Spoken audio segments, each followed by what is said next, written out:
February is American Heart Month, and in today's segment of Wellness Wednesday, we're going to be talking about heart disease, and joining us live to tell us more is Dr. John Neal. He is a vascular surgeon who plays a role in helping patients take care of their hearts. How are you doing, Dr. Neal? Doing great. Thank you for having me. And thank you for joining us. So tell us a little bit about your role as a vascular surgeon. So I'm a vascular surgeon at North Mississippi Medical Center. We have sort of a variety of roles. We operate on arteries in the neck, which we'll talk about today, operate on arteries in the arms and the legs.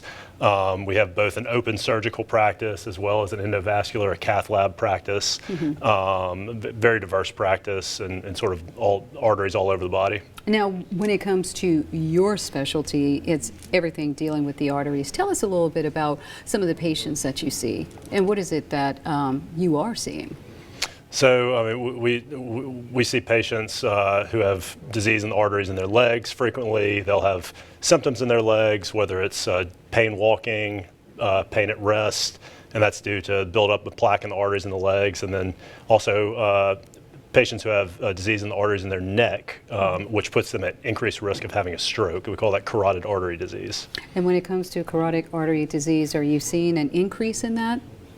I mean, I think it's been stable over time. It's typically related to patients who are longtime smokers, and a lot's changed in the last 30 years as far as how we look at the dangers of smoking, but it seems like the volume of patients has been consistent. Wow. And when it comes to any tips on making sure that people don't come to you because they're having problems with their arteries, what are some of the tips you can pass along? Well, I think the number one thing is to avoid smoking. Have a healthy eating, exercise.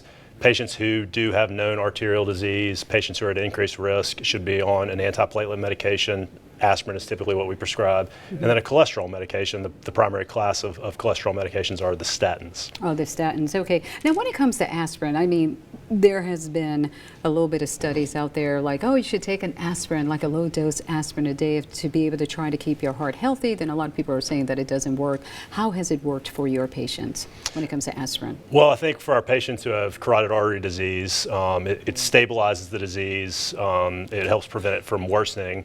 But also all of our patients that have disease in the arteries in the neck, disease in the arteries in their arms and legs, other parts of their body, they're going to be at increased risk of having heart disease. So a patient who has disease in their arms or their legs, disease in their neck, other parts of their body, they're sort of by default a heart patient as well. And aspirin helps stabilize the plaque and disease and prevent the disease in the heart as well from getting worse.